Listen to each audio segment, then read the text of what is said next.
isang alay na awit, bawat tintig ng puso, daloy ng luha, bawat paghinga at bawat saglit, bawat sigaw ng damdamin, lahat sa akin ito'y isang alay na awit, ang pag-ibig ko sa'yo.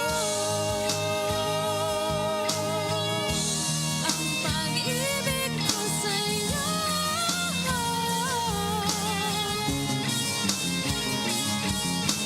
Alay na bawat tintig, alay na bawat paghinga, alay sa'yo.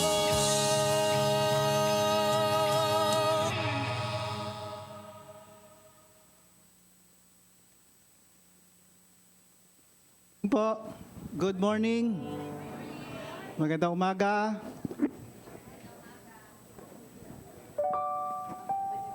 Okay, pwede po ba tayong magsitayo at tayo po ay magsisimula sa isang panalangin? Panginoon, maraming salamat po sa bagong umagang ito. Salamat sa bagong kalakasan. Salamat po, Panginoon, kasi dinala mo kaming muli para purihin ka, pasalamatan ka, itaas ka, at itanghal ka sa lugar na ito, Panginoon. Maraming salamat po sa umagang ito. At kami po, Panginoon, ay expecting, Panginoon, na alam po na meron kayong gagawin sa buhay ng bawat isa sa amin na sasamba, magpupuri sa iyo sa umagang ito, sa Espiritu at sa katotohanan. Maraming salamat po. We welcome you. Kayo po ang manguna sa aming programs today. Let it be you but the center of everything na gagawin namin today. Maraming salamat po. Purihin ka sa pangalan ni Jesus. Amen. Amen, amen. Hallelujah. Church, let's give thanks to the Lord. Give thanks to the Lord. Hallelujah. Praise the Lord. Woo!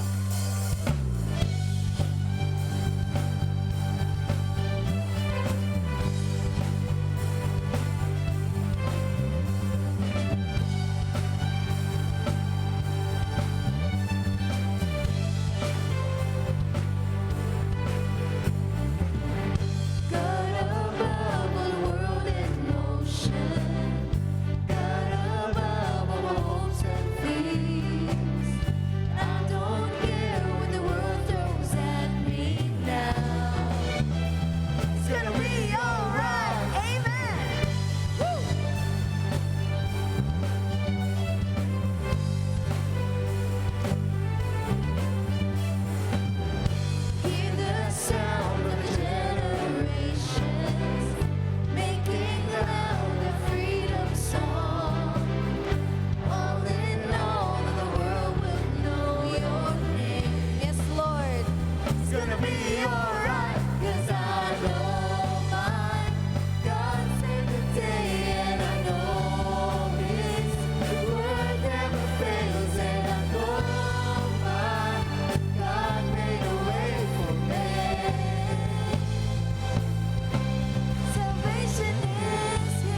I lift my praise to you. I lift my hands. I lift my worship to you, and I love you more than I can say. Oh, I love you more than I can say. Ever I will sing, only you will I adore. Glorify my Lord, only you will I serve. For when the world fade away, still my song to you remains. Only you will I adore. Hallelujah. Yes, Lord. Oh, we worship you, Lord. Hallelujah. Worthy to be praised. I lift my voice, I lift my praise to you. I lift my hands. I lift my worship to you, and I Love you more than I can say, oh, I love you more than I can say. Ever I will sing, only you will I adore. Glorify my Lord, only you will I serve. For the world fade away, still my song to you remains. Only you will I adore. Yes, Lord.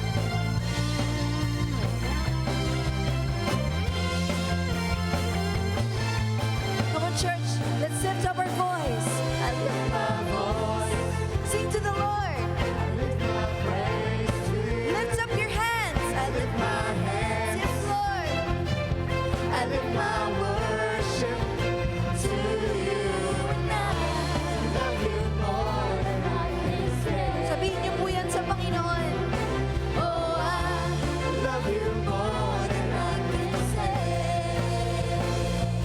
Ever I will sing, only you will I adore. Glorify my Lord, only you will I serve. For the world will fade away, still my song to you remains. Say, ever I will sing. Ever I will sing, only you will I adore. Glorify my Lord, only you will I serve. Yes, Lord. For the world will fade away, still my song to you remains. Only you will I adore. Amen. Yes, Lord.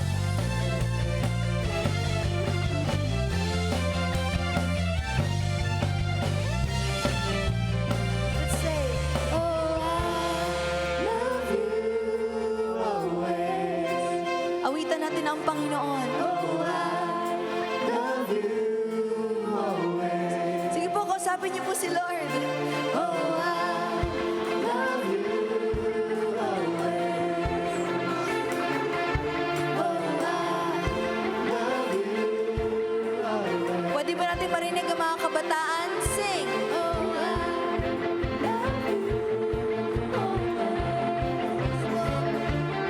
Oh, I love you always. Lahat naman po ng mga adult men. Love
attitude of worship. Praise the Lord. Praise God! Amen! Habang umuupo po tayo, palakpakan po natin ang Panginoon. Alright! Pakisabi po sa inyong katabi na nagagalak akong kasama ka ngayong araw. Yan. Praise the Lord po. Sino pong nag-enjoy nitong nakaraang long weekend? Hallelujah. Palakpakan po natin ang Panginoon. Amen. Alam niyo po, darating po ulit ang panibagong week, pero alam niyo po, hindi po nagbabago ang faithfulness ng Panginoon. Amen po ba? No? So kung kayo po stress na dahil bukas may trabaho na ulit tayo, babalik po, alam niyo po, kasama pa rin po natin ang Panginoon. Amen. Thank you. Praise the Lord. Again po, welcome po to Marikina Foursquare Gospel Church, and we are the church that follow Christ and makes followers of Christ. Amen. Palakpakan po natin ang Panginoon. Praise God. At ngayon po, darako po tayo sa part po na gusto po natin i-welcome. Kung meron po tayo mga first-timers na attendee po ngayong araw, pakitaas po ang kamay. Meron po ba tayong first-timers dito? Ayan, dito sa kabila. Ayun, mukhang pamilyar ang mga mukhang nandito. Okay, pakitaas po yung kamay. Yan, 3 po sila. Ayan, mga kababayan po yan. Dito po sa kabila. Alright, okay. So again po, sa mga first-timers po namin dito, welcome po to Marikina, and we hope po, Pastora, na hindi po ito ang first at saka last na makasama po namin kayo. At saka sa lahat din po ng mga nanonood dyan po sa live stream po namin, kung first time nyo din po na makasama po sa live stream po namin, paki-type lang po dyan, I am new here. At kung kayo po ay regular attendee na, paki-type lang po dyan yung buong pangalan po ninyo at saka yung buong pangalan po nung kasama po ninyo. Amen. Darako na po tayo ngayon sa mga announcements po natin. Okay? Every 9 a.m. to 10 a.m. every Sunday, ano pong meron? UFW, UFM? Tea time at kapihan. Okay, sa lahat po ng UFW at UFM, meron po kayong tea time at kapihan dito po sa church every 9 a.m. to 10 a.m. So kahit ano pong service kayo umattend, pwede po kayong pumunta ng mas maaga or pwede po kayong magpaiwan muna. Okay, ito po ay time for fellowship po para po sa ating mga UFW at saka sa mga UFM. Okay, and this coming Wednesday, sino pong excited this coming Wednesday? Ayan. Yung lahat po ng sumigaw, attend po yan ngayong Wednesday, okay? Praise God. Pakisabi po sa inyong katabi, merong faith night ngayong Wednesday. Okay, praise God. Again po, meron po tayong faith night ngayong Wednesday, 6:30 p.m. At kung kayo po ay meron pong gustong ipanalangin at gusto niyo pong sumama sa mga lahat po ng pinapanalangin po ng church, again po, this is a very wonderful time po to spend with the Lord. Okay, makinig po ng salita ng Diyos at saka manalangin. Again po, no, okay po na nagpe-pray po tayo sa bahay, pero iba pa rin po talaga kapag kasabay-sabay po tayo nagpe-pray every Wednesday po. Amen po ba? So again po, ngayon pong Wednesday, meron po tayong Faith Night. Okay. At next naman po, ongoing po yung interview po natin para po sa water baptism. Sino pa po dito yung mga nabaptize na? Mga nabaptize na, taas ang kamay.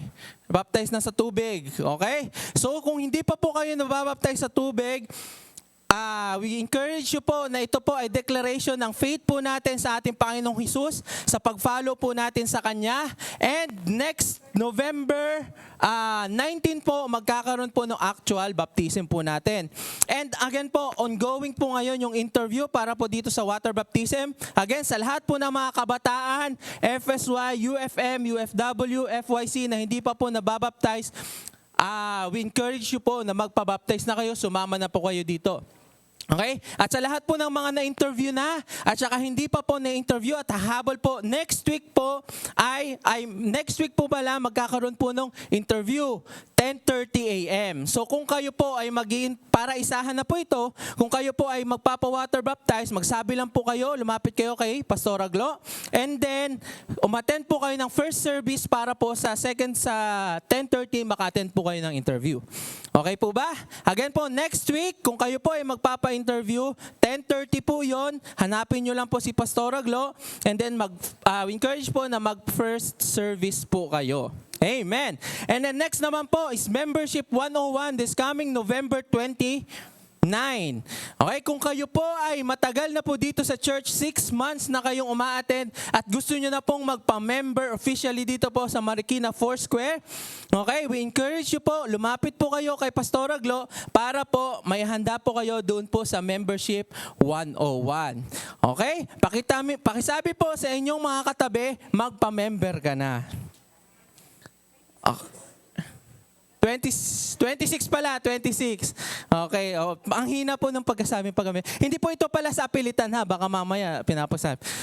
Pero kung matagal na po kayo at naramdaman nyo na po na ang Marikina Foursquare Gospel Church ang inyong magiging home church, pwede na po kayong member. Okay. And this coming Saturdays naman po, Saturday afternoon, naghahanap po ang church ng volunteer na mag-tutor, okay? Or tutoring ministry. Kung kayo po ay merong heart para magturo po sa mga sa prep at saka sa mga grade 1 to grade 8, kung gusto nyo pong magturo sa kanila, naghahanap po ng volunteer para po sa mga mag-tutor po sa mga bata. And again po, no, ito po ay opportunity, hindi lamang po makaturo po tayo sa mga kabataan, kundi at the same time po, ito po ay magiging ministry po natin dito po sa church. At kung kayo po ay, it's either online or face-to-face. So, kung kayo po ay gusto nyong, okay, makapag-start po dito sa ministry na to, lumapit lang po kayo doon po sa likod po natin para po magsabi dito po sa volunteer sa tutoring ministry. Alright. And this coming December 3. Okay, ulit. This coming December 3. Ayan, para excited. This coming December 3 po, magkakaroon po tayo ng church anniversary. Okay? So kung kayo po ay again po, in-announce po ito ng maaga para po sa December 3, i-block out nyo na po yan dahil magkakaroon po tayo ng church anniversary. Ito po ay mangyayari 7 a.m. sa Marikina Convention Center. So ibig sabihin po niyan, lahat po ng first service, second service, kahit po online sa gabi at sa hapon, sabay-sabay po tayong mag-church. Okay? Pakisabi sa inyong katabi sa December 3, gumising ka ng maaga. Dahil puro po tayo 10 a.m. Okay? So sa first service, walang problema yan. Okay? Ito po ay 7 a.m. dahil tuloy-tuloy po ang program po natin hanggang tanghali. Amen? Excited po ba kayo? Amen. Palakpakan po natin ang Panginoon. And right now po, darako po tayo sa next part ng ating service.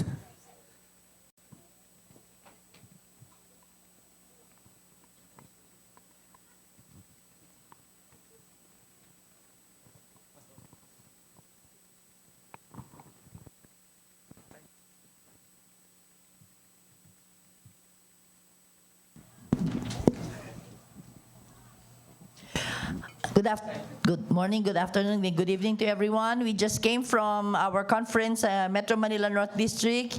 Medyo marami-rami po galing sa atin. And there was a portion there that giving was recognized. Pag sinabi pong giving, it's about your tithes and also the missions. Nire-recognize hindi para payabangan, hindi para magkompetensyahan, kundi makita yung effort ng church na kahit maliliit lang yung simbahan, medium size, malaki, pareho lang silang binavalued. So, yung bracketing po, may bracketing po yan para dun sa mga medyo malalaki na po yung tithes and offering, meron pong medyo ba dito lang, medyo dito. At medyo meron din po 1,000 pesos below ang tithes nila for a month.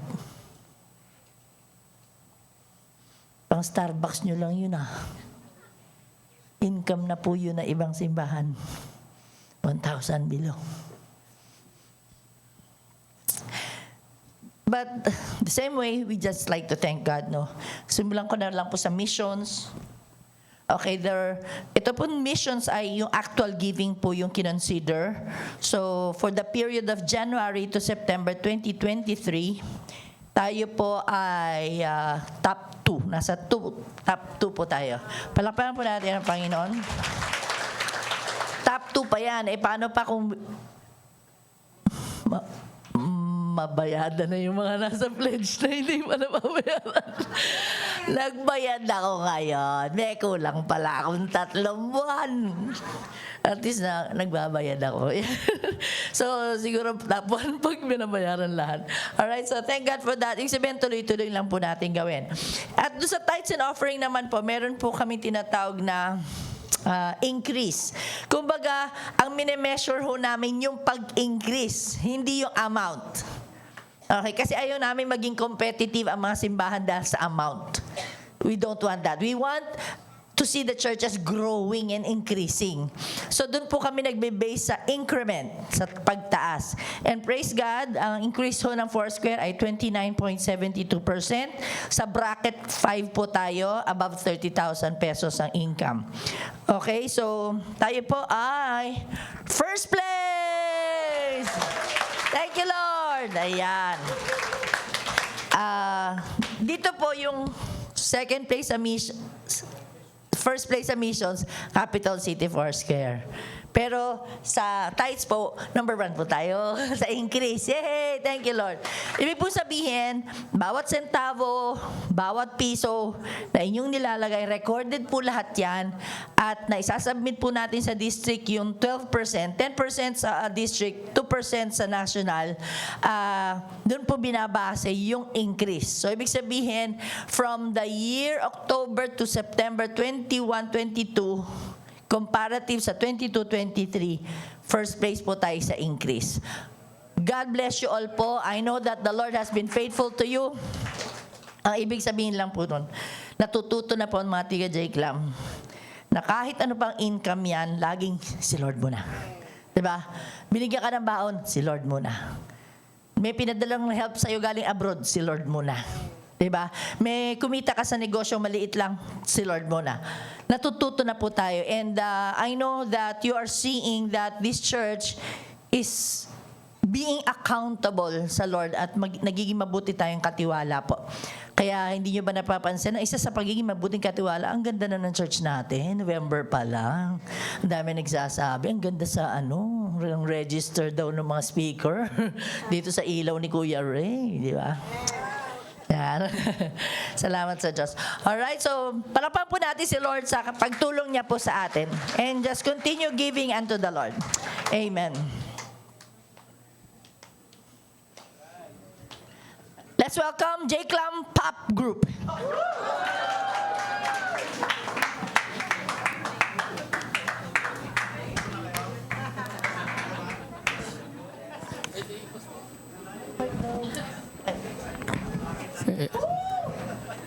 Hello po, kami po ang Pop Group.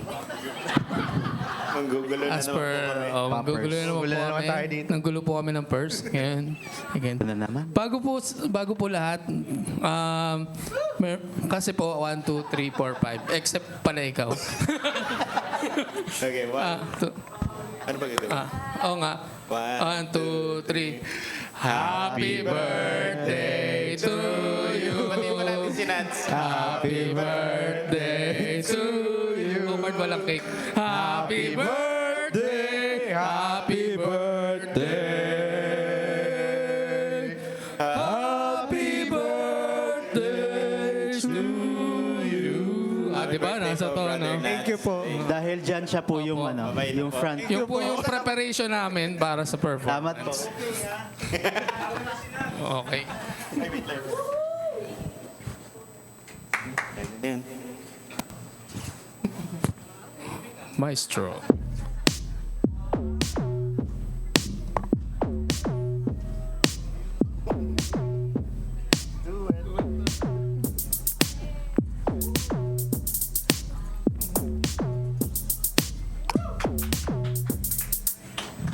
In your presence, there is perfect peace. In your name, in your blood, I am free.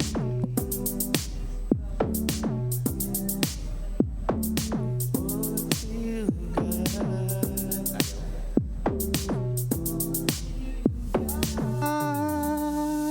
Even if I fall, your love still remains. When I stumble down, you're there to embrace. When I'm lost, I'm found.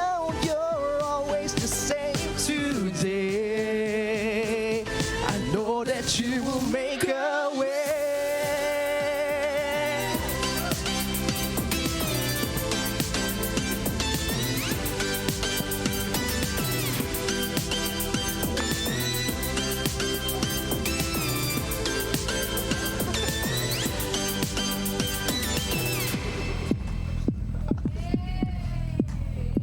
In the darkness, you're the light of my life. Every season, you are there by my side. Your amazing grace that I cannot explain, only you can satisfy. Only you can satisfy.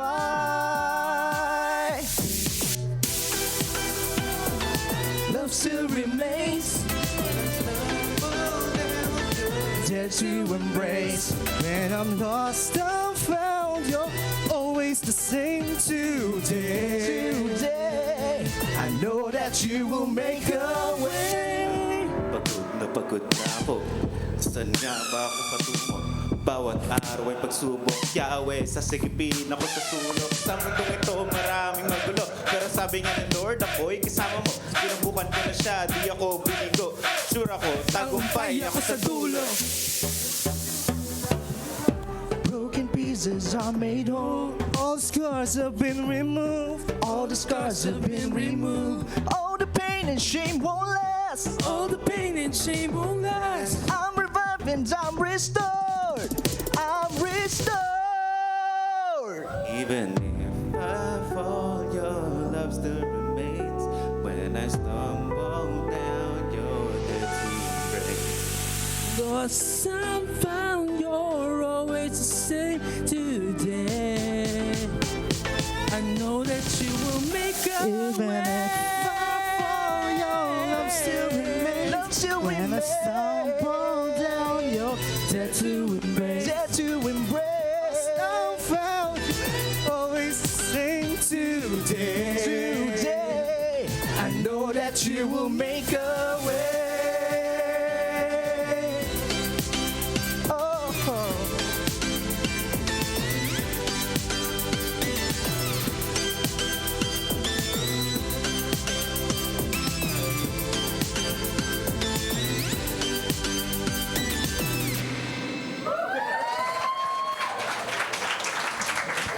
Book now.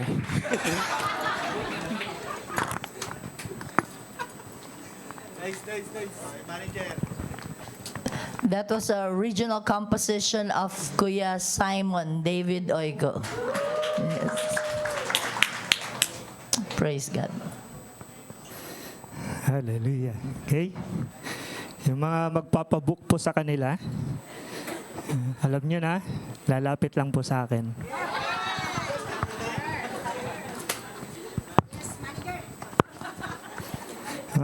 Magki-Christmas party po kayo, di ba? Kaya sabihan nyo lang po ako. May bago na akong negosyo. Okay. Praise God. Good day, Jesus. At good day, Jake Lam.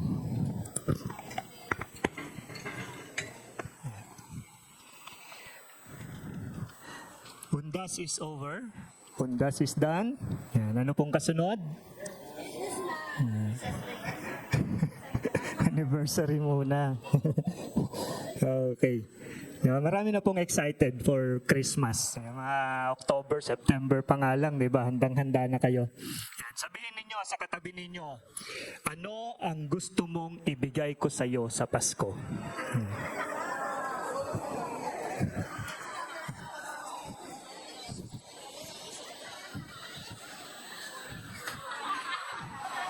Parang wala pong nagtanong, puro sagot ang mga sinabi ninyo. Sabi ko magtanong kayo sagot yung binigay po ninyo. Okay. On behalf po sa Jake Lam Pastors, may we say thank you for all your presentations and efforts. Yan, lalo na yung mga bloopers dyan. Yan. For a month, talagang all out po kayo sa mga nag-treat sa amin, sa mga nagbigay ng marami at iba-ibang klaseng pagkain, iba't ibang gifts. mga cards, GCash, gift certificates, cash gifts, mga tumawag, nag-text, nag-PM, nag-post, at higit sa lahat mga nanalangin. Maraming salamat po sa inyo. Meron pa po bang akong hindi nabanggit? Tunay po, our hearts are full. Yan nga po yung lagi naming binabanggit. At sabi ko nga, thank you so much. At ito po ang para sa inyo. Sa isang pagpapala po na para sa inyo, galing sa salita ng Panginoon sa Matthew 10:42. Sabi po dyan, and if anyone gives even a cup of cold water to one of these little ones who is my disciple, truly I tell you, that person will certainly not lose their reward. Okay? God bless you po sa generosity po ng J-Clam. Talagang hindi nyo po pinapabayaan ang inyong mga pastor. So, pwede po ba ninyong palakpakan ng inyong mga sarili? Yeah. Pakisabihan din po, bawas-bawasan na ang bloopers. Joke lang po. Pampasaya po yan. Okay, handa na po ba tayo sa ating pakikinig ng salita ng Panginoon? We've been so challenged for the past month's sermons. If we put His Word into our hearts, to become a model in doctrine, in speech, in conduct, in morality, and in love, you can contribute a far-reaching global impact by influencing others to know who Jesus sa mga buhay po natin. Na-model po ba natin yung mga natutunan po natin? Doctrine, dapat sound and true yung doctrines po natin. Pag sinabing speech, na-practice po ba natin ang kind words sa mga kapwa natin? Pag sinabing conduct, kamusta po yung behaviors po natin, conducts natin, and even yung morality? Dapat alam po natin kung tama sa Panginoon, tama yan, kung mali talaga. At ganun din po, naiparamdam po ba natin ang love, lalong-lalo na po sa mga unlovable na people. Okay? So hopefully, na-model po natin yan. Napakabilis makilala through social media dahil sa mga ginagawa ng karamihan po. Napakabilis pong makilala. Kung na-model po natin ang mga ganitong bagay, napakabilis po tayong makilala, lalong-lalo na sa social media. Kung saan nga, even yung nakikipag-away nga lang sa kalsada, bumunot ng baril, di ba? Instant celebrity siya. Nakilala agad siya. Yung magpatugtog ka lang ng isang danceable song, sinabayan mo, trending na. Di po ba? Ang bilis, di po ba? Ganon din po yung mga good works. Mga good works natin, isang taxi driver, nagsoli ng naiwang pera sa kanyang taxi. Hindi nakilala din po siya. At hindi lang po tao, even aso. Yung aso na tumulong sa kanyang mga amo na nasusunog ang kanilang bahay, na iligtas niya, di po ba nakilala? So ganon din po. We can also give impact to the world by declaring God's goodness. Ulitin ko po. We can also give impact to the world by declaring God's goodness. Parang di kayo naniniwala. Sabi ko, ang bilis-bilis. Social media pa lang, di ba? Ang bilis-bilis. Tapos parang di kayo naniniwala. Hindi ka lang pang bahay, hindi ka lang pang Marikina o pang Malanday. Sabihin mo sa iyong katabi, pang buong Pilipinas ka at pang buong mundo ka. Let us just model what we have heard during the past Sundays po. Okay? I-model lang po natin ang mga ito. This month we have new series called Reaching Out. Yan po yung ating series for November. Reaching out. After modeling, we need to put it into action. We need to put it in efforts to achieve this far-reaching global impact by reaching out to people, lalo na yung mga wala pang relationship sa Kanya. Okay? So, this month of Monday will be missional Sundays po. Mission Sunday po lagi. Okay? So, ihanda na po natin yung ating mga sarili. Galing po kami sa MMND District-led Conference sa Silang, Cavite entitled Empowering Missional Movement, where one of our speakers, Pastor Delphine Corona, CFGPI President, presented a 2023 survey. So, fresh po itong survey na makikita po ninyo sa screen. Ito po ay missions update.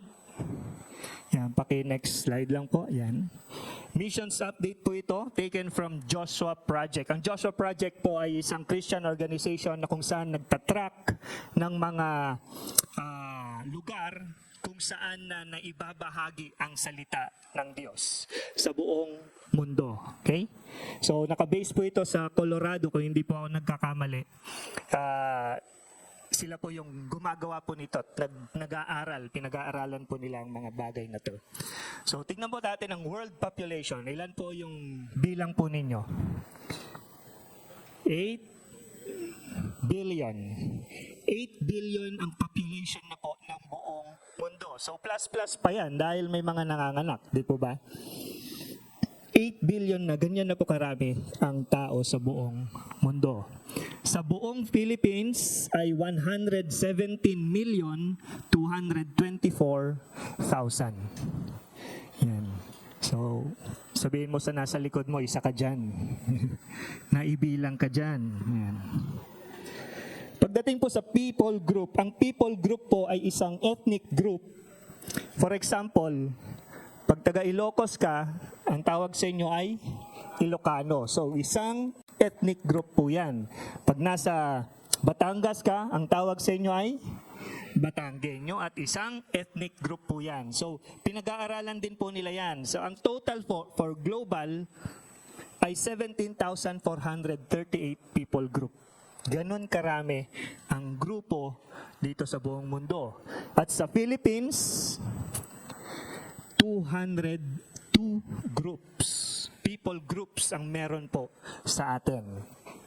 Pagdating po sa rich people group, ibig sabihin, pag rich people group ay hindi po mayaman, kundi naabot na ng ebanghelyo, naabot na ng salita ng Diyos, yung ethnic group na to, itong people group na ito. So, sa global, ang naabot na po ay 10,056. At sa buong Philippines ay 172 na ang naabot ng salita ng Diyos. Pag sinabi namang unreached people group, ito pa yung hindi pa nakakarinig ng salita ng Panginoon. Kadalasan po dyan, mga Muslim countries, mga mahirap pasukin, mga communist countries, mga ganyan po yan. So, 7,382, yan. 17,438 minus 1056 ay 7,382. At sa Philippines po, 202 minus 172, 30 people group na lang po. Groups ang hindi pa naaabot ng salita ng Panginoon. At marahil ito po, yung mga lugar kung saan nasa bundok, nasa liblib, mahirap pasukin, mahirap puntahan. Ito po yung hindi pa naaabot. Pero pagdating po sa rich people group, kahit nabahaginan na po ng salita ng Panginoon, for example, ang mga Ilocano, nabahaginan na yan ng salita ng Panginoon, marami pa rin po doon ang walang relasyon sa Panginoong Jesus. Ganon din po sa Mindanao, ganun din po sa Visayas, mga nabahaginan na yan ng mga salita ng Diyos, pero marami pa rin ang nakakakilala sa Panginoong Jesus bilang Panginoon at tagapagligtas nila. Okay? So yan po yung survey na ipinakita po sa atin. Marami pa rin po talaga ang hindi nakakakilala sa ating Panginoong Jesus bilang Lord and Savior of their lives. Bago po ako magtuloy, kausapin muna ninyo ang inyong katabi at pag-usapan kung paano kayo pwede maging bahagi sa paglaganap ng salita ng Diyos sa lahat ng people group na yan. Pwede po ba kayong mag-usap for a minute or two? Paano ka kaya makakatulong? May bahagi ang salita ng Diyos. Ano po sa tingin ninyo ang pwede ninyong gawin?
Okay po, nakapagsalita na ang lahat.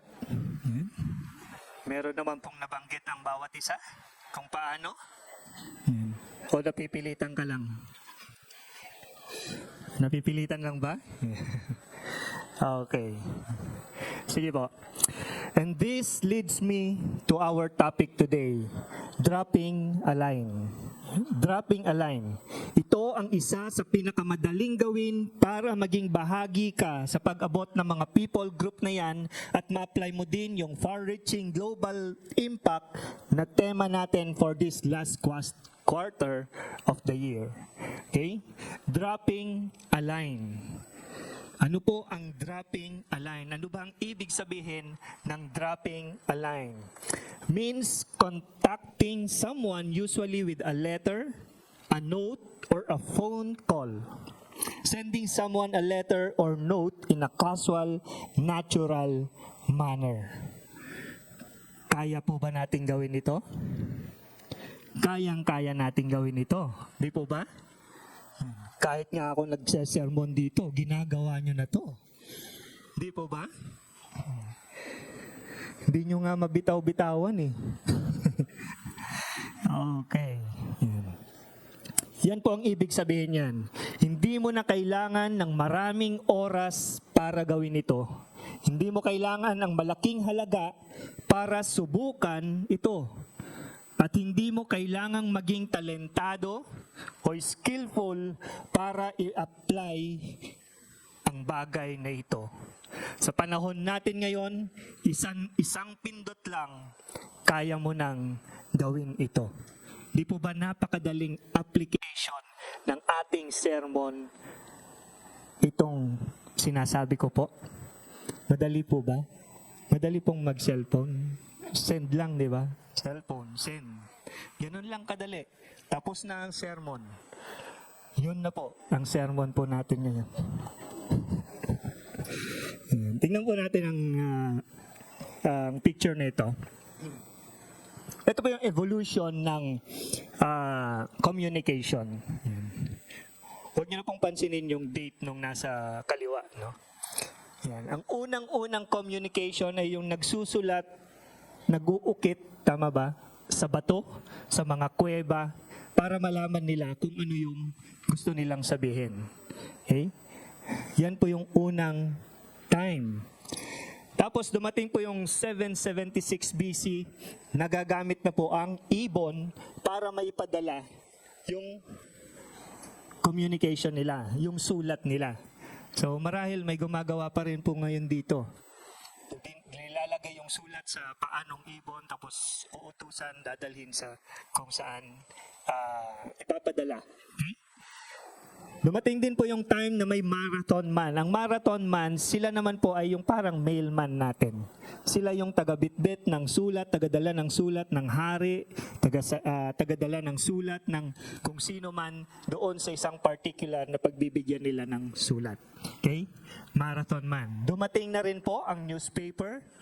Yan. Sino po ang umabot na sa newspaper? Yan. Meron pa rin pa naman pong newspaper ngayon. Kala ko wala na eh. Yan, newspaper, dumating na rin ang telegrama. Yan, sino po ang suki ng RCPI tsaka AT&T? AT&T, tama po ba yun? Yan, yan. Ano? Hindi ko po kasi inabot yun eh. Naririnig ko lang. Telephone, radio signal, TV signal, at dumating na po yung internet. 1999. At dito po, medyo napadali na ang communication natin. Napabilis na po ang communications po natin. So dumating na dyan ang emails, messaging, Facebook at whatever na apps. Hanggang ngayon, napakabilis na po ng ating communication. Tama po ba? Ito ay ang pinakamadaling i-apply upang maging bahagi ka sa gawain ng missions. Ito po yung pinakamadali. Yun po yung sa katotohanan lang. Ito yung pinakamadaling gawin. Gusto pa ba ninyong mag-ukit sa mga bato o maging marathon man? Gumamit ng ibon para may padala ang sulat ninyo?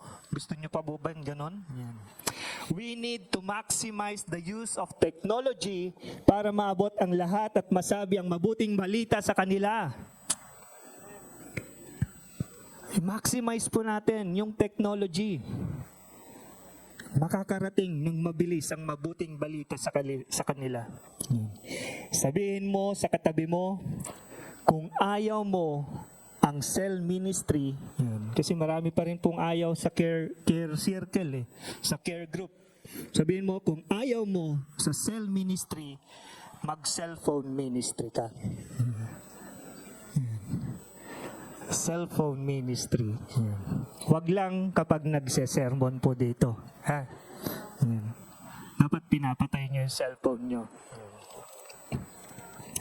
Okay po, punta po tayo sa ating passage. Once again, our series is reaching out and our topic for today is dropping a line. So let us open our Bibles in the letter of Paul to the Corinthians. 2 Corinthians 3, 1-3. 2 Corinthians 3, 1-3.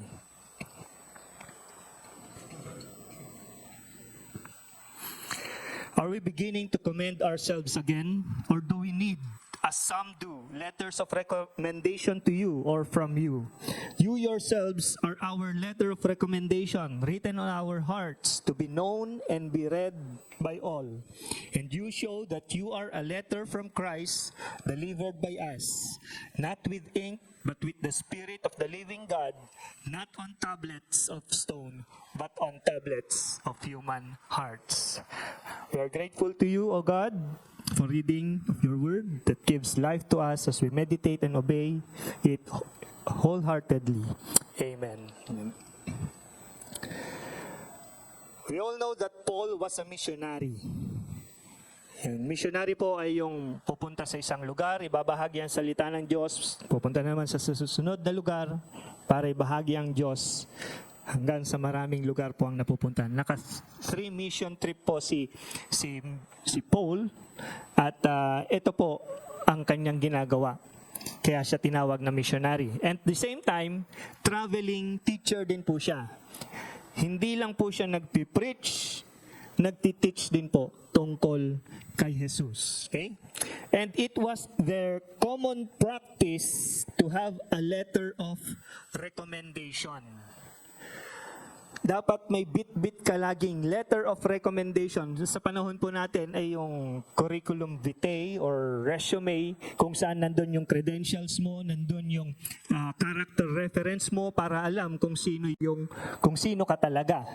Okay? Bago ka magsalita sa mga templo, magsalita sa mga synagogue, magsalita sa mga public places nung time na yan. So dala-dala nila lagi yung letter of recommendation. This was to establish the credentials for the people who did not know them, who do not know them. Okay? So sa mga hindi nakakaalam, nakakakilala sa kanila, kaya very important sa kanila ang letter of recommendation. Now, some of the Corinthians diminished their deep respect for Paul and kino-question yung pagiging legit niya bilang isang apostle. Kaya hinahanapan siya ng letter of recommendation. Marahil po, dahil sa unang visit niya sa Corinthians, Naka 1.5 years siya doon. And then umalis po siya, nagpunta sa ibang mga lugar. At habang nasa ibang lugar siya, tuloy-tuloy pong may nagtuturo sa Corinthians. Nandyan po sila Cephas, nandyan sila Apollos. At hindi lang po mga disciples ang nagtuturo doon, kundi kahit ibang mga false teachers, false prophets nagtuturo dito sa lugar ng Corinthians habang wala si Paul. So halo-halo na yung natututunan nila. At sa dami na rin ng tao, hindi na rin nila nakikilala, nakakalimutan na nila si Paul or hindi talaga nila na-meet pa si Paul. Kaya nung pagbalik niya, hinahanapan siya ng letter of recommendation. Okay? But Paul is not condemning the use of such letters. Instead, gusto lang ni Paul tanungin ang mga Corinthian believers kung hindi pa ba niya napatunayan ang kanyang sarili sa kanila sa pamamagitan ng mga nakaraan nila. Yung first visit, kung ano na yung mga nagawa ni Paul nung first visit niya. Ano ba yung mga nagawa niya? Hindi ba nila naramdaman o nakita yung affection na binigay niya para sa kanila mula sa pagkakilala kay Jesus, coming from pagiging pagano until to the time na sila ay naging follower na ng Panginoong Jesus. Hindi ba nila nakikita yon? Hindi ba nila naramdaman yon? Another thing is his ministry or service as Christ's representative na ang mga Corinthians ay nagkaroon ng transformation or changed lives sa isang evidence o proof na hindi dapat nakakalimutan ng mga ito. Di po ba kung meron tumulong sa iyo, may nag-disciple sa iyo na bago ang buhay mo, di ba hindi mo makakalimutan yung taong yun na tumulong sa iyo? So ito yung gustong ipunto ni Paul sa mga Corinthians. Ako yung naging kasangkapan ng Diyos para kayo ay matransform. Ako yung naging representative ng Diyos para kayo ay magkaroon ng changed lives. Pero from pagans to followers of Christ. Yung wala silang alam tungkol sa spiritual growth hanggang sa lumalago na ang kanilang pananampalataya. Yan ang ginawa ni Paul sa mga taga-Korinto. Pero ngayon, hinahanapan siya ng letter of recommendation. Kaya sinabi ni Paul sa kanila na hindi pa ba sapat na proof ang letter of recommendation ng mga buhay ninyong binago ng Holy Spirit. Pinalago ang inyong mga pananampalataya, natutunan ang katotohanan mula sa salita ng Diyos at pag-asang mayroon kayo ngayon sa Panginoon upang harapin ang araw-araw na hamon ng buhay ninyo. Ito yung binabanggit ngayon ni Paul sa kanila. Based po sa mga testimonies and appreciations nyo for the whole month para sa mga pastors po ng J-Clam, nagpapatunay na ang letter of recommendations namin ay kayo. Salamat po. Ang mga natutunan ninyo sa amin, ang mga growth in the Lord, mas nakilala ninyo si Jesus Christ, na-discover ninyo ang inyong mga gifts and potentials on how to serve the Lord, and many more to mention. Ito po ang letter of recommendations namin. Maraming salamat po sa buhay ninyo. Now, our challenge for today is that your lives will also be a living letter of recommendation to other people. Ulitin ko po. That your lives will also be a living letter of recommendation to other people and have a far-reaching global impact in order to fulfill the mandate of the Lord to preach the good news. Hindi lang po dito sa Marikina, tulad ng nabanggit ko kanina. Hindi lang po sa neighboring cities po at towns natin, municipalities, kundi sa buong mundo at sa buong Pilipinas. Amen po ba? May your transformed lives be known and open to be read by all. Ulitin ko po. May your transformed lives will be known and open to be read by all. Yung mga binagong buhay po ninyo, dapat alam ng kapitbahay ninyo, alam ng pamilya ninyo, alam ng kaklase ninyo, alam ng mga kaibigan ninyo, at binabasa nila ang patuloy na pagbabago po sa buhay po ninyo. Ito po yung challenge po natin sa oras na ito. Bawat isa sa atin na binago ng Diyos, dapat nakikita, nababasa, nalalaman ng kung sino-sino man. These changed lives will be our letter of recommendations sa mga tao. What is the problem? Ano po kaya ang problema? Ano po sa tingin ninyo ang problema? Baka hindi makita yung transformed lives sa atin, kaya hindi ka man lang makapag-text ng Bible verse sa kapitbahay mo. Hindi makita na binago na ang buhay mo, kaya hindi mo man lang matawagan yung kapatid mo na nasa ibang bansa na inaway mo. Hindi ka makitaan ng pagbabago kasi wala talagang nagbago sa iyo. Kaya hindi naniniwala ang mga taong nasa paligid mo. Baka ito po yung problema. Hindi talaga nabago ang buhay po natin. Kaya ang hirap gawin yung mga bagay na ito. Again, may your transformed lives be known and open to be read by all. Paano po natin gagawin ang mga bagay na ito? 2 points lang po. Unang-una, our lives should be a letter of love. Our lives should be a living letter of love. Buhay na sulat ng pag-ibig. Ganito po dapat ang buhay po natin. Just to give you an idea about the Corinthians, ang Corinth ay isang booming port city. Pag sinabing booming port city, ito ay parang pier, di po ba? Sa pier, nandun yung mga trade, nandun yung mga commerce, nandun yung mga transportations ng sasakyang pandagat. So, it is an important center for commerce and transportation. At dahil dyan, maraming tao po doon sa Corinth. Hindi lang po mga lokal ng Corinth, kundi iba't ibang lahi nandoon sa lugar na ito. Iba't iba. So meron silang tendency ng cosmopolitan feels or global feels. Ibig sabihin, mas nakakaangat sila kesa dun sa mga ibang bayan. Okay? Mas nakakaangat. Yan. At dahil halo-halo ang tao dyan, ang tendency, they were living immoral lives. They were living immoral lives. Kaya nga ang mga Greek at that time ay may naimbentong salita na Corinthianize. Corinthianize. Ang ibig sabihin, living an immoral life.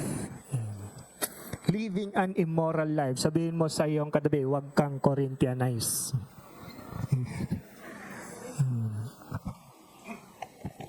Huwag kang Corinthianize. One immoral act that they were practicing were evil sexual acts. 1 Corinthians 5. May incest. Incest, making sexual acts with someone closely related to you. Ito po yung mga practice nila. Incest. Pag sinabing, dun sa 1 Corinthians 5, ang naging problema po dito ay yung asawa ng tatay niya, yun po yung partner niya. Hindi po nabanggit kung nanay niya yon or stepmother niya yon. Basta ang nabanggit po doon ay father's wife. Incest po ang tawag po dyan. Adultery, making sexual acts between married individuals who are not their spouse. hindi nila asawa. Yan, sa Tagalog, pakikiapid. Tama po ba? Fornication.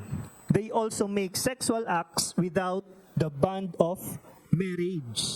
Hindi pa kasal, pero ginagawa na ang mga bagay na to.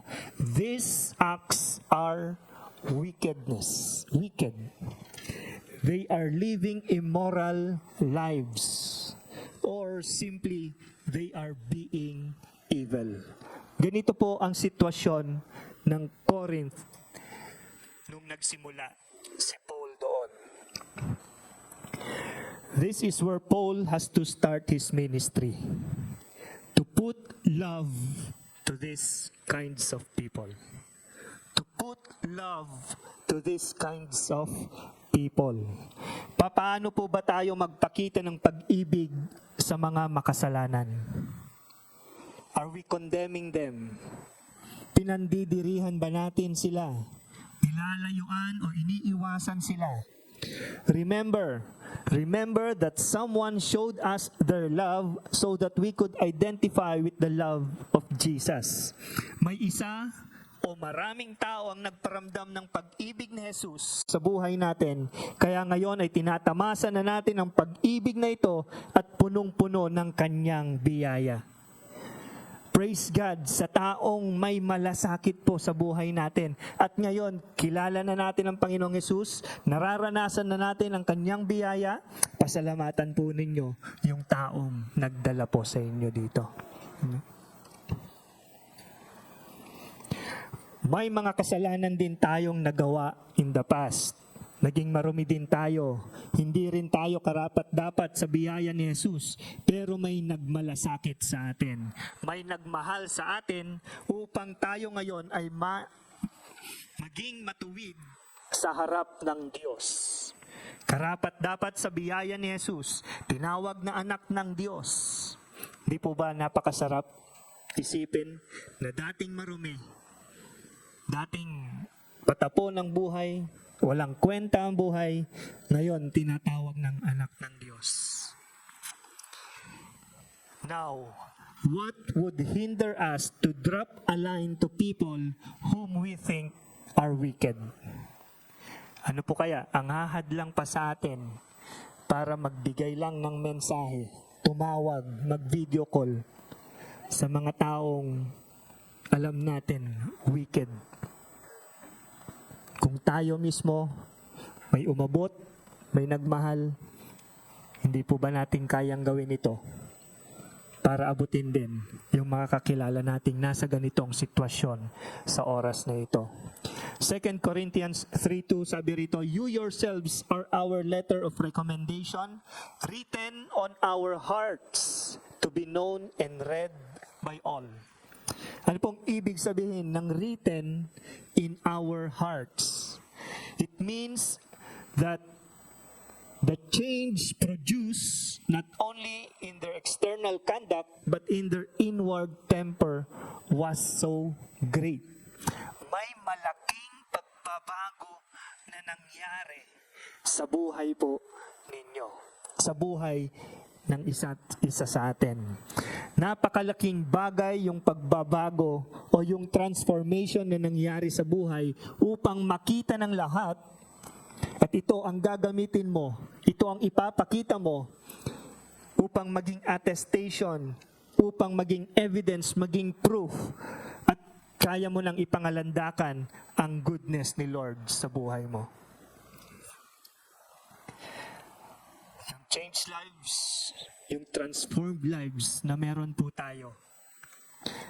Ito po yung ipapakita natin sa mga taong hindi pa nakakakilala sa Panginoon upang maging proof, maging evidence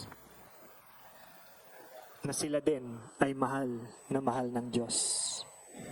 Hindi po ba? The immoral Corinthians have changed lives, have transformed lives through the ministry of Paul. Ito yung sinabi ni Paul na letter of recommendation na meron siya. Yung mga transformed lives, changed lives ng mga Corinthians, ito ang letter of recommendation niya.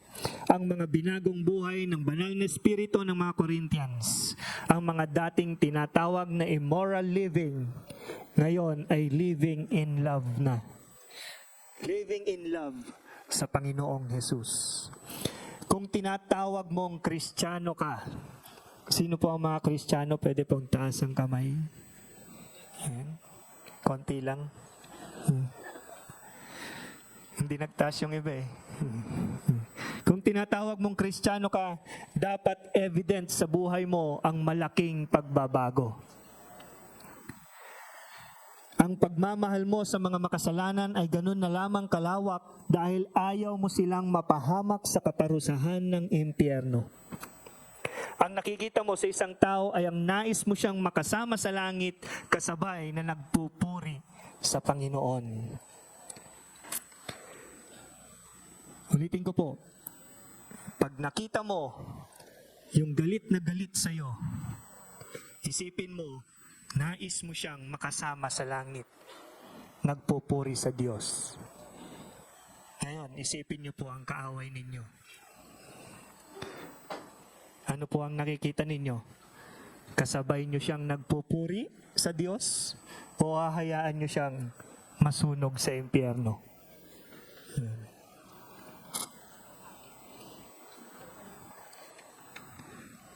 Sabi ko, isa lang po yung kaaway na isipin niyo, bakit tatlo yung iba?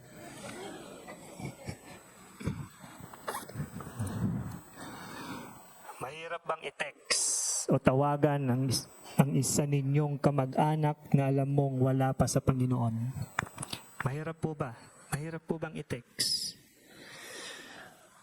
Yung kaibigan mong matagal na, nasubukan mo bang isama dito sa simbahan para sabay kayong makinig ng salita ng Diyos? Ang tatay, nanay, kapatid mo, nasambit mo na ba na ikaw ay born again na? Alam ba nila na born again ka na?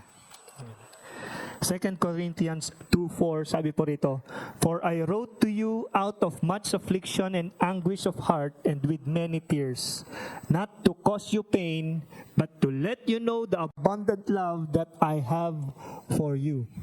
Ito po ang sinabi ni Paul sa mga Korinto na sa tingin natin immoral. Sabi nga, ayokong saktan kayo, ayokong mahirapan kayo. Ang gusto ko lang sabihin, mahal na mahal ko kayo. Kaya po ba natin itong sabihin sa mga kamag-anak po natin, lalong-lalo na kung hindi pa nakakakilala sa Panginoon? O anong mas pinag-uusapan po natin? Kung sinong nanalo sa NBA. O anong TikTok dance step ngayon?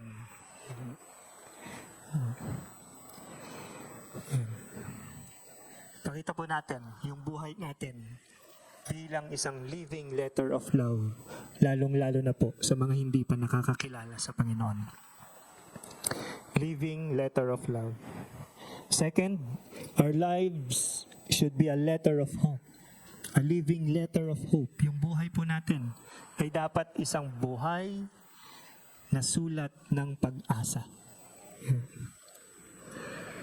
Another immoral act of the Corinthians was worshiping idols. They are idolatrous. They practice idolatry. 1 Corinthians 10. Diyan po nakikita yan. Worshiping idols, such as they were literally worshiping strange gods and false gods. Dahil marami nga po ang mga foreigners sa kanila, kung ano-anong mga dinadalang kultura sa kanila, kung anong dinadalang mga Diyos-Diyosan sa kanila, at pati sila nakikisamba na dito sa mga Diyos-Diyosan na ito. Tayo po, sino ba ang sinasamba natin? The one true God? Or meron din po tayo mga Diyos-Diyosan? They eat food that was offered to idols. Ingat po tayo sa mga pagdalo po natin ng mga fiesta. Baka yung inihahanda po nila doon ay na-offer na sa isang Diyos-Diyosan. So ingat po tayo. Okay?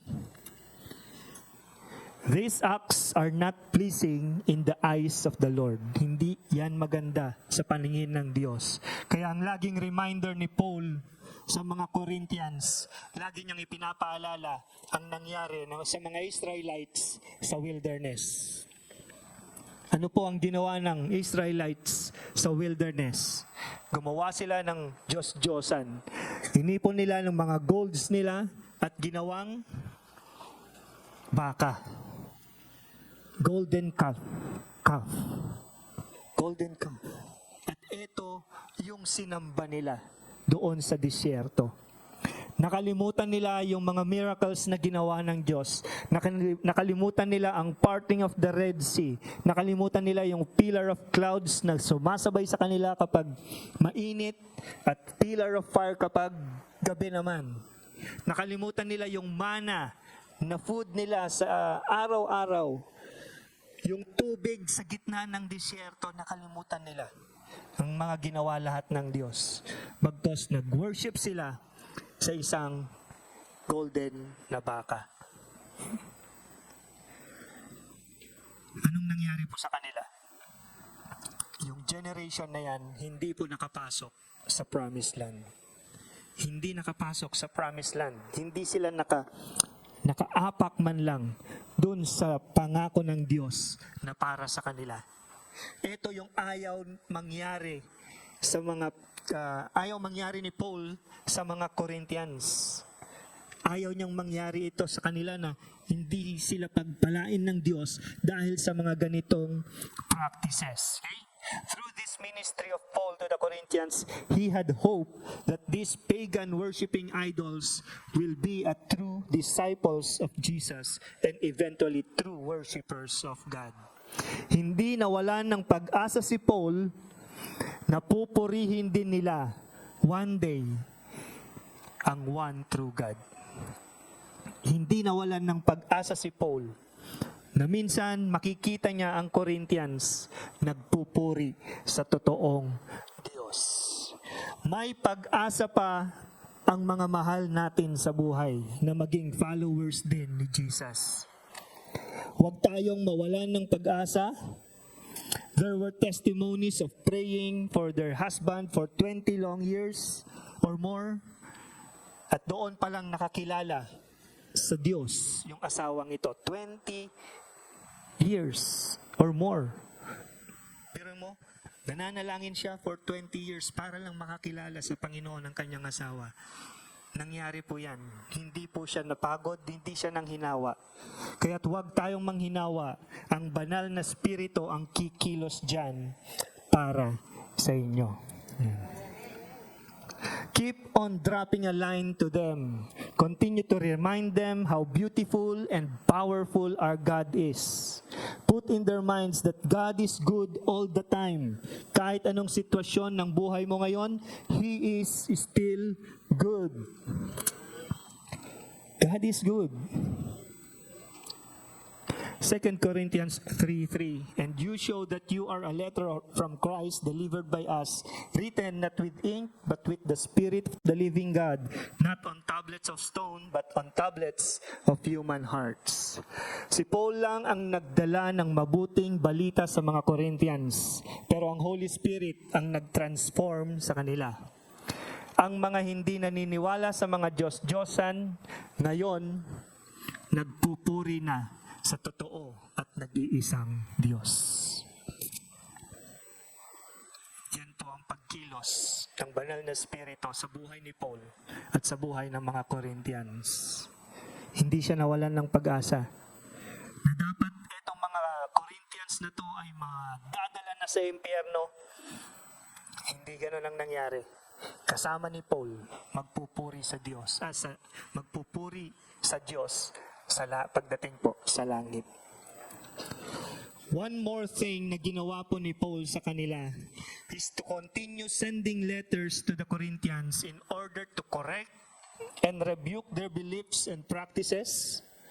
He encourages them and pushes them to grow in faith and continue to live in the manner na maging katulad ni Kristo.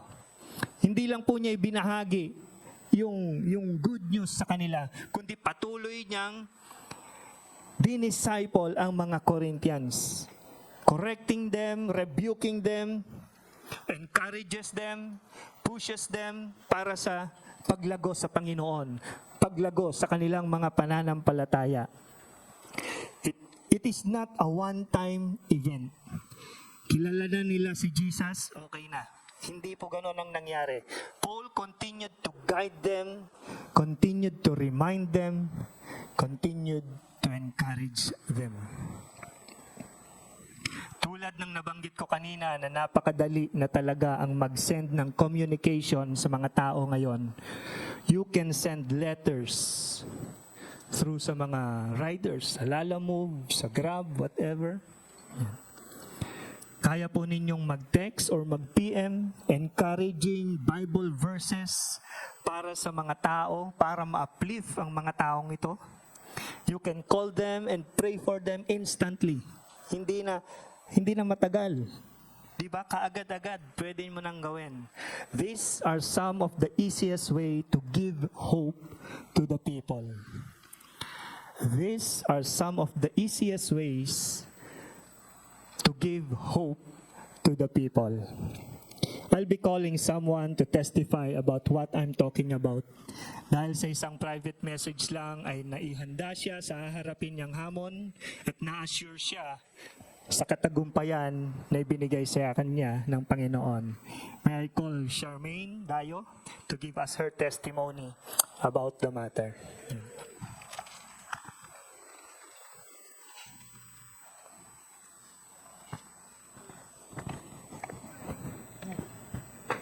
Good morning po. First time pa mag-testimony. Yung message ni Pastor Nolan, talaga applicable yun sa amin. Personally kasi madalas si Kuya Nolan nagbibigay ng mga verses. So I would like to share yung verse na yun na binigay niya. Yung Proverbs 21:31. The horse is prepared for the day of battle, but the victory belongs to the Lord. So, nare-receive ko yon mga June 2020, no? So, mga ganun yun. June 2020, umaga ko yata na-receive yun. Nandun ako sa hospital. So, frontliner, pandemic. So, nagtatrabaho ako as a medical secretary. So, syempre, alam mo naman, parang risk tayo sa COVID. So, pandemic yun eh. And then, after nung duty ko, gabi, may message ako ng, another message ulit. Yung isang message is about life. And then, another message is about death. So, dalawang message yun. Kinamusta ako ng, out of the blue ng pinsan ko. And then, sabi ko, okay naman ako, nung kinakamusta ako. Pero kasi sabi niya, na naginip siya about sa akin, that, kasama ko yung family ko, pero ako, spirit na lang daw. So sabi ko, nag-prompt agad yung Holy Spirit. So, sabi ko, dalawa yung message of life and message of death. Nag-pray ako, pero sabi ko, Lord, I will choose the message of life. Yun ang pipiliin ko. So, after that, nag-decide ako na magpa-check, kasi doon sa message of yung isang message of death is spirit na lang ako eh. So, implication agad, binigay ng impression ng Lord sa akin, physical. So, yung test ko, normal lahat eh, normal. So, sabi ko, Lord, normal, bakit ganun? And then, days lang, parang may mga, may lumalabas ng mga symptoms na parang nag-worse. Pero normal yung mga, results ko. Pero, sabi ko nga, yung message na yun, naglinger talaga sa akin kasi nga, talagang dito yun. Sabi ko may battle na kailangan labanan. So, yun nga, labas-pasok na sa hospital, and then, still yung faith. Kasi nga diba, sabi ko nga, I pray, nag-chose ako na in life, yung word of life ng Lord na binigay ni Kuya Nolan. So, yun, yung time na yun, faith talaga ang parang nagpalakas sa akin. And then after the diagnosis, punta ako kay Pastora Kay, and nagpa-pray, and at the same time, doon si Pastora Glo. Hindi yung mga incident yan yung mga ginamit ng Lord. Kasi piniprepare ka niya. So, pray, encouragement, lahat ng mga words na I am victorious, based doon sa binigay sa akin na message ni Kuya Nolen. So, hindi pinangahawakan ko yun. So, lahat ng mga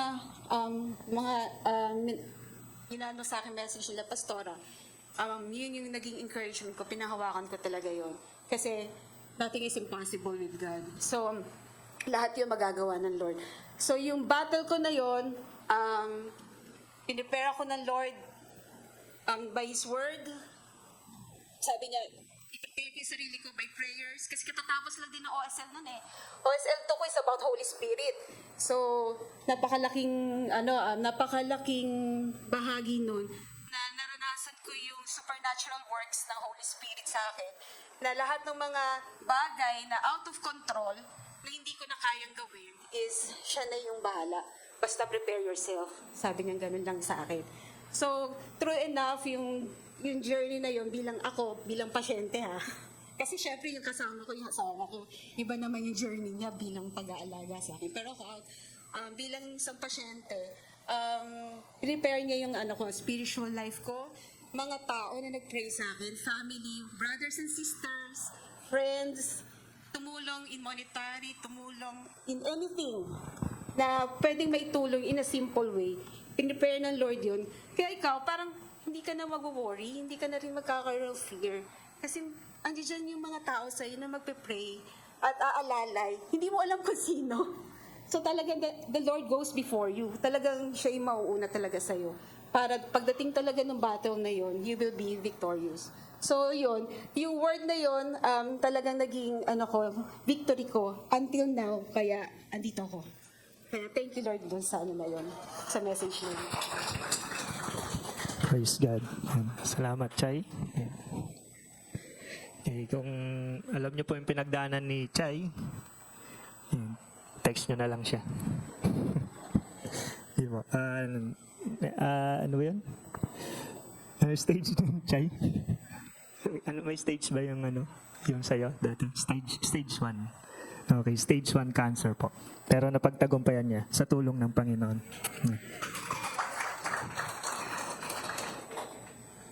Kayang-kaya din po natin itong gawin sa mga kapwa nating magbigay ng pag-asa sa kanilang mga buhay. Marami nang nangangamba dahil sa pagtaas ng mga bilihin. Marami ang mga nasa malubhang karamdaman. Marami ang nalilito sa desisyon sa buhay na kailangan nilang gawin. Marami ang nalulungkot dahil nag-iisa na lang sila sa buhay. Marami ang natatakot dahil sa mga dumating na hamon sa kanilang mga buhay. You can drop a line to give them hope. Drop a line to give them hope. You can help them to have hope. Yung pangangamusta mo pa lang sa kanila ay malaking bagay na yon para malaman nila na may nakakaalala sa kanila. Yung pagbigay mo ng sulat sa kanila ay nagbibigay na ng inspirasyon para ituloy ang buhay. Yung pagtawag mo sa kanila ay pwedeng magbigay ng kaliwanagan sa kanilang magulong buhay. Just drop a line to anyone that God has impressed you today while hearing this message. Madali lang naman itong gawin. Huwag mo nang patagalin pa. 2 Corinthians 4:16, therefore we do not lose heart. Though outwardly we are wasting away, yet inwardly we are being renewed day by day. Si Paul ay hindi napagod, hindi nang hinawa, kahit minsan walang nangyari, minsan hindi pinapansin, pero nagpatuloy siya.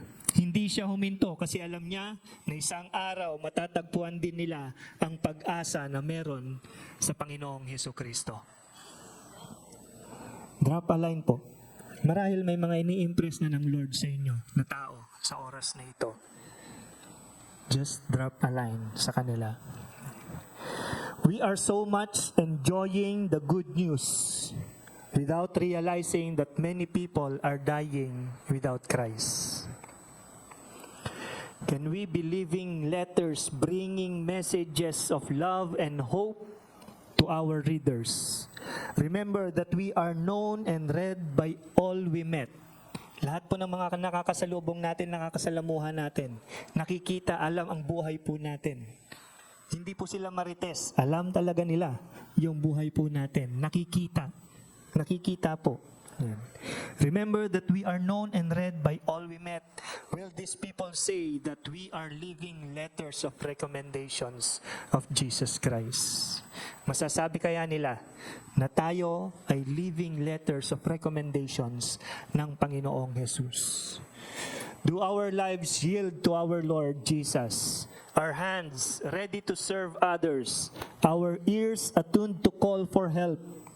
Our lips speak kind words. Our eyes see the goodness of others.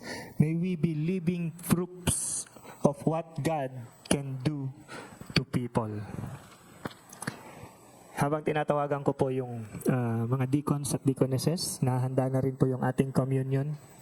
Just an application before we take our communion. Isang application lang po. Isang application. Sabi po dito, Jesus dropped His blood for us to have life. Jesus dropped His blood for us to have life. We just have to drop a line to someone so that they would have life in Jesus. Kung ang Panginoong Jesus, yung dugo po niya ang dumanak para tayo po ay magkaroon ng kaligtasan, mahirap po bang mag-drop a line sa mga taong nangangailangan ng pag-asa? Pag-asa na makasama ang Panginoong Hesus. Pag-asa na maranasan din yung goodness ng Diyos sa kanilang mga buhay. Kung mahal po natin ang mga taong ito, just drop a line. At sa ating pag-aalala po, sa ating communion, sa ginawa ng Panginoon sa krus ng Kalbaryo, tunay po bang binago ang buhay po natin? Tunay po bang binago ang buhay po natin? Alam po ba natin, nauunawaan, naintindihan po ba natin ang ginawa ng Panginoong Hesus sa krus ng Kalbaryo para tayo ay maligtas, maging matuwid sa kanyang harapan? Yung kasalanan natin, binura na niya, inalis na niya, pinatawad na niya. Nandito tayo ngayon, matuwid sa kanyang harapan. Ganyan po tayo kamahal ng Diyos. Ganyan po ang pag-ibig po niya sa bawat isa sa atin. And today as we remember these elements, sige po, lapit na po ang mga deacons. Patuloy din po nating alalahanin yung iba. Kung tayo binago na ng Diyos, paano po kaya yung mga mahal po natin sa buhay, yung pamilya natin, anak natin, tatay natin, nanay natin, pinsan natin, mga kamag-anak natin, mga kaibigang matalik natin, paano po kaya sila? Now, you can just drop a line po para may bahagi din ang pag-ibig ng Diyos sa kanila. Maraming salamat, Panginoon, sa ginawa mo sa krus ng Kalbaryo. Maging sa salita na aming narinig sa oras na ito, magbigay, Panginoon, ng challenge, magbigay ng urgency upang sumunod sa iyong pinapagawa sa oras na ito. Maraming salamat, O Diyos, dahil sa kabutihan mo sa amin, sa pag-ibig mo sa amin, Panginoon. Salamat sa mga elementong ito, ang tinapay at ang alak, nagkakatawan, nagsisimbolo ng katawan at dugo ni Kristo, Panginoon. Patuloy na ikaw nga po ang magbigay ng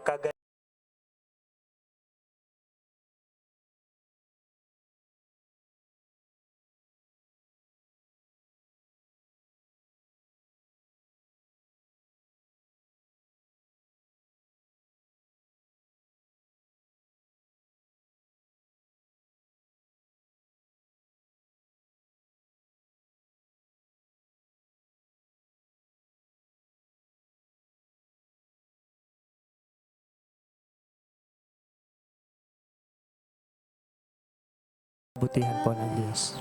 Was it rich? I remember who I was. I was lost, I was blind.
a place laid inside my tomb of sin. You were buried for 3 days, but then you walked right out again.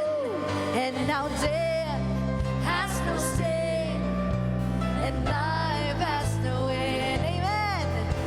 For I have been transformed by the blood of the Lamb. Thank you, Jesus, for the blood applied. Thank you, Jesus, it has washed me white. Thank you, Jesus, you have saved my life, brought me from the darkness into glorious light. Thank you, Jesus, for the blood applied.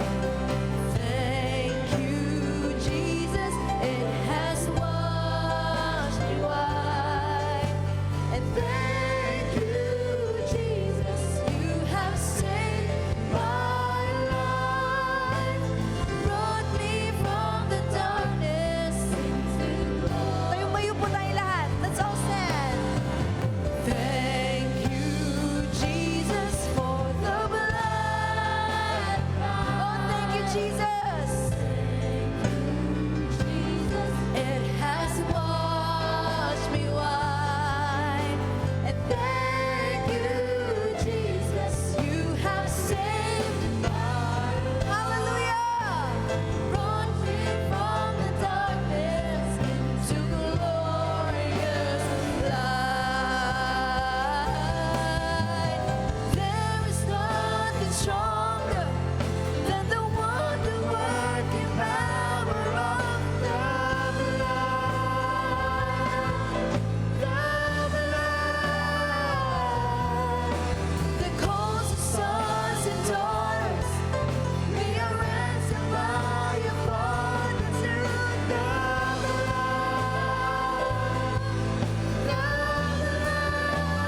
There is nothing. There is nothing stronger than the wonder-working power of the blood. The blood that calls the sons and daughters. We are ransomed by your blood through the blood. The blood. Thank you, Jesus, for the blood. Oh, thank you, Jesus. Oh, thank you, Lord. Thank you, Jesus. You have saved my life, brought me from the darkness into glorious light. Amen. Oh, thank Hallelujah. you, Jesus. You unravel me with a melody. You surround me with a song of deliverance from my enemies. Yes, Lord. Till all my fears are gone. I'm no longer a slave to fear. I am a child of God. Let's declare that. And I'm no longer a slave to fear.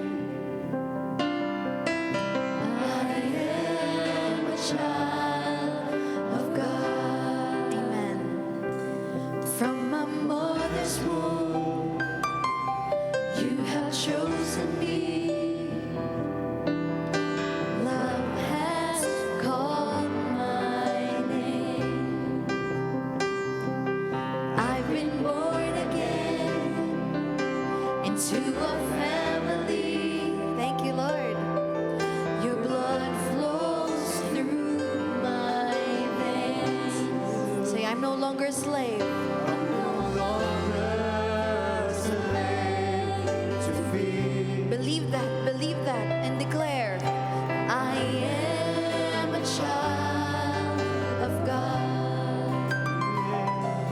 I'm no longer a slave to fear.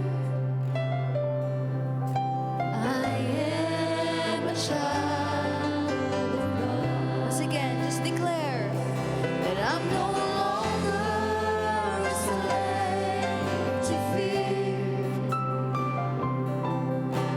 I am a child of God. I'm no longer a slave. I'm no longer a slave to fear. In Jesus' name, in Jesus' name, I am a child of God. Yes, Lord. Yes, Lord. We are your children. We are your children, Lord, according to your word, according to your covenant, according to your promise. Hallelujah. Hallelujah. Hallelujah. Hallelujah. Thank you, Lord. Thank you, Lord. Woo. Yes, Lord. Woo. You split the sea so I could walk right through it. My fears were drowned in perfect love. Amen. You rescued me, so I will stand and sing. I am a child of God. Amen. You split the sea. You split the sea so I could walk right through. Amen. My fears were drowned in perfect love. You rescued me and I will stand and sing. I am a child of God. Say, I am a child of God. I am a child. Just say it, just say it, just say it. I am a child of God. Say, I am a child of God. I am a child of God. There is nothing stronger than the wonder-working power of God.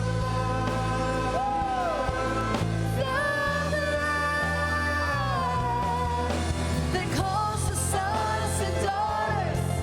We are ransomed by a Father through the blood.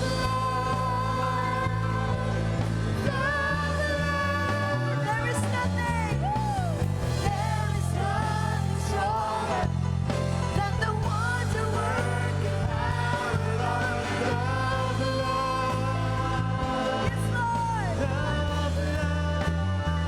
That calls us, that calls the sons and daughters. Amen. Amen. Yes, Lord.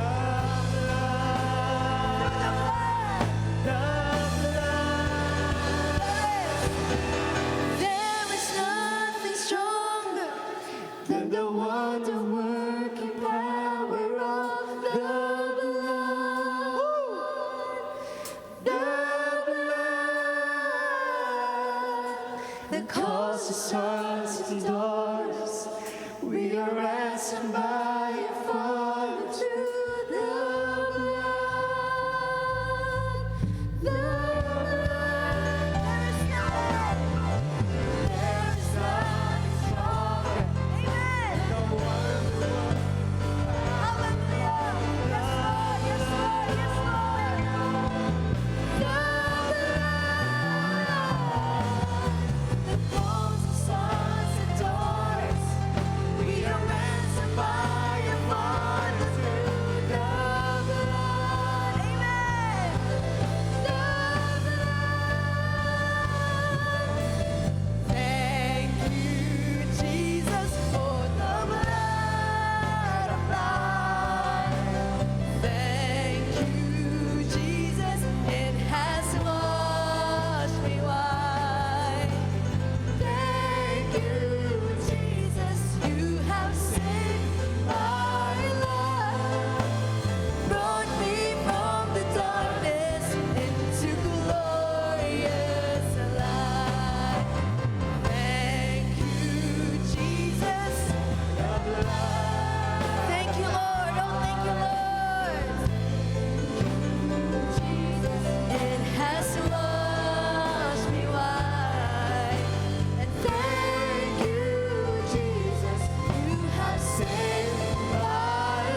Thank you, Jesus. Thank you, Jesus. Hallelujah. Thank you, Jesus. Hallelujah. Brought me from the darkness into glorious light.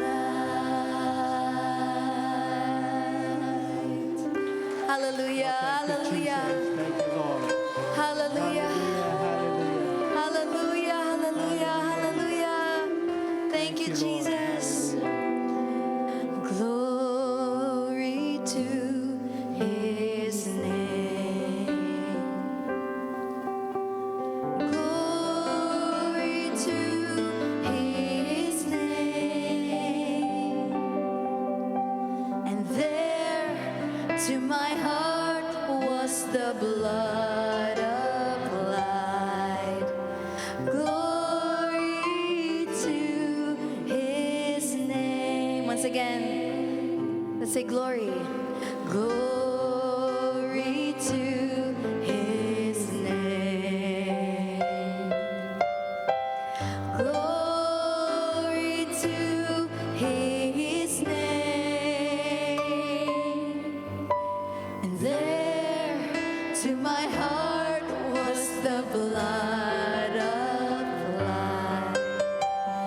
Glory to His name.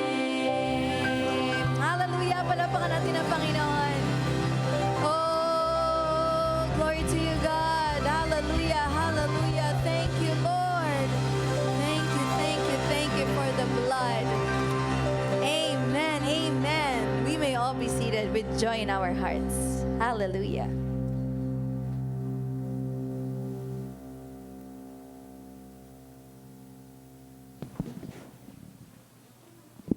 Ayan, praise the Lord. Na-bless po ba tayo? Grabe yung message ni Pastor Nolan. Naiyak pa nga ako eh. So, thank you Lord kasi dadako naman po tayo sa talagang pinaka-main topic po ng ating pagsisimba. Salamat po sa mensahe, Pastor Nolan. At talagang na-bless po ako, naiiyak ako kasi naalala ko yung hipag ko. Siya yung dahilan kung ba't kami nasa Panginoon. Namatay na po siya, kaya yung heart ko po talaga ay sobra po talaga ako nalulungkot. Ayan. Napakabuti po nung hipag ko, talagang nagtiyaga siya sa amin para madala niya kami sa Panginoon. Yung church pa po namin nasa Pandakan.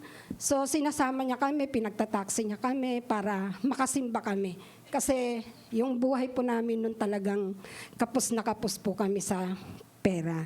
So dahil doon, nakilala namin ang Panginoon. Yun na po yung tinestimony ko na talagang gustong-gusto ko na pong ipaalam sa lahat ang kabutihan ng Panginoon na ginamit niya yung hipag ko. Ayan. Thank you, Lord. So dumako po tayo sa tithes. Parang ayaw ko na nga pong encourage kasi na-inspired na po ako dun sa pinakita ni Pastora kanina na nasa top 1 tayo, di ba? Proud po ba kayo lahat dahil tayo po'y nasa top 1? Ibig sabihin, lahat po tayo pinagpapala ng Panginoon. Ayan, kaya isi-share ko na lang din po ang message na piniprayer ko po.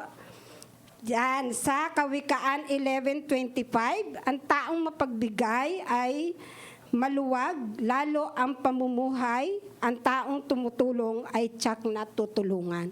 Sabi nga, di ba, magbe-bless daw po tayo sa ating nangangailangan. So, yung pagbe-bless po talaga natin sa nangangailangan, hindi lang po natin yan na, kumbaga, yung heart po natin, talagang kusa na po tayo. Kumbaga, sample ko lang po yung na-share ko lang po na kahit sa kaunting halaga na kapag share po ako, nagpapadala na GCash, kaunting pa-birthday, mga ganun lang po. Pero binibless na po ako ni Lord. Kahit na po ganun lang halaga, paano pa po kung si Lord yung ating ibibless? Di ba po? Ibabalik niya ito ng siksik, liglig at umaapaw. Ayan. So, ito po, yun lang po ang aking maisishare. Salamat po sa biyaya ng Panginoon. Mga usher po, pag-pray po natin ang ating tithes. Sige po, tayo po'y manalangin. Hallelujah, Lord. Thank you, Lord, oh God, sa umagang ito, Panginoon. Salamat po sa mensahe mo sa amin, Panginoon. Salamat po sa biyaya mo sa bawat isa, Panginoon, na kami po ay nakakasunod na makapagbigay sa iyo, O God. At alam po namin, lahat po kami na nagbibigay sa iyo at hindi man po makapagbigay, Panginoon. Alam ko, Panginoon, na patuloy mo po kaming pagpapalain, O God. At ito po ay aming ibinibigay sa iyo ng may kagalakan, O God. Salamat po, O God. Ito po ay binabalik namin sa iyo sa pangalan ni Jesus. Amen.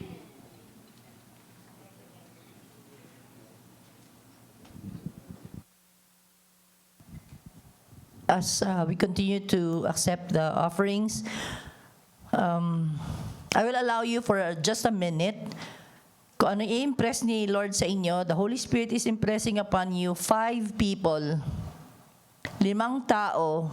Isipin niyo po, baka may kayo mag-anak kayo sa probinsya, to the southernmost part of the Philippines, or to the northernmost part of the Philippines, or sa Visayas area. Baka may kamag-anak kayo doon, kaibigan kayo doon. Or kaya naman abroad, sa Asia, nasa Middle East, nasa Europe area, nasa banda dito sa Australia, New Zealand area, or nasa Europe, wherever.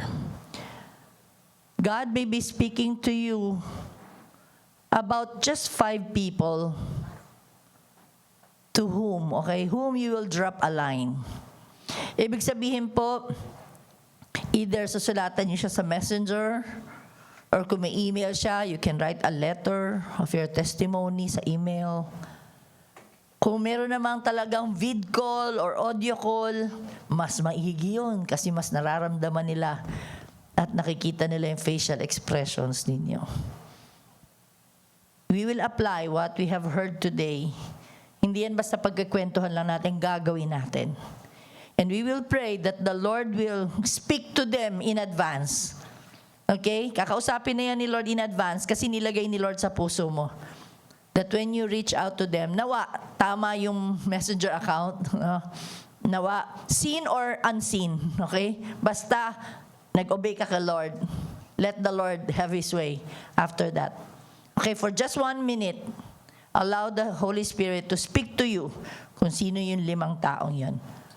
Pwedeng mangyari, nasa kapitbahay nyo lang pala. Alright? Sige po.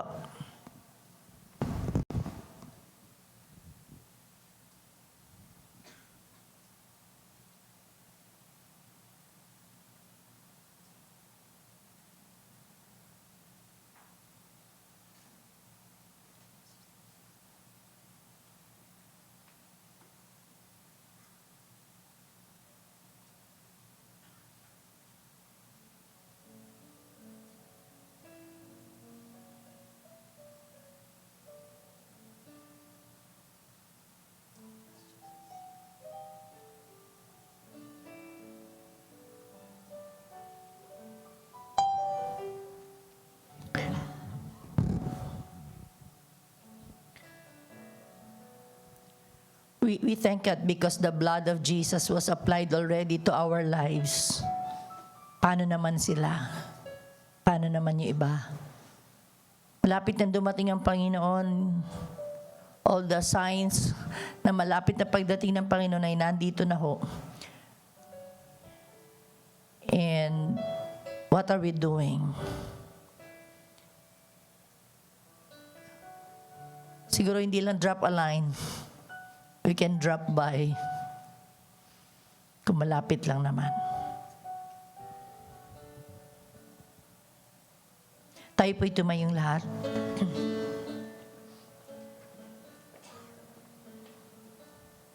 Can you stretch your right hand up as a symbol of reaching out to them? As our theme for the month, you reach out, reaching out. Lord, you see our hands raised.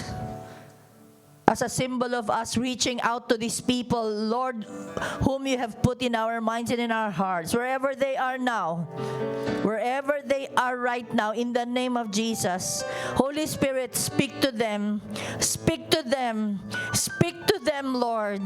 Speak to them. Reveal yourself to them while we are praying here, Lord. Thank you, God. Wherever they are, Lord, wherever they are, I pray that you wake their senses up, Lord, so that they will recognize you, God, sa buhay nila, na wala namang iba. Wala naman sila ibang babalikan, kundi ikaw lang, Panginoon Diyos, the author of their lives, oh God. I pray that as your children, the children of God, sons and daughters mo, Panginoon, will hear your word, but will also be doing the word and obey you, Lord. Tulungan niyo kami. We are no longer slave to fear, but we'll have the courage to message them and tell them how good you are. Salamat po. Gamitin mo ang aming mga panalangin. Gamitin mo yung mga verses na isa-send, Panginoon. Anoint, Panginoon, our lips. Anoint, Panginoon Diyos, yung aming pong actions, Lord, that magre-resonate po yun sa aming mga makakausap. And on faith night and any other day, Lord, we'll have praises to you. Kasi grinant mo, Panginoon Diyos, kung anong mismo yung nasa puso mo rin na nilagay mo sa amin. Salamat po, Panginoon. Dismiss us with your love and with that hope, Lord, na meron ka pang gagawin. Hindi pa tapos ang storya sa aming mga kaibigan, sa aming mga loved ones. Hindi pa tapos, Panginoon. And make us noble vessels, Panginoon Diyos, para po magagamit po ninyo sa inyong kingdom. Thank you, Lord. Thank you, Lord. In the name of Jesus, we are dismissed in your love. Amen and amen. Amen. Praise God. All right. God bless you all po. And sa lahat po ng mag-join sa Cebu Convention, ay approach me lang po kung interesado po kayo for next year po. God bless you po.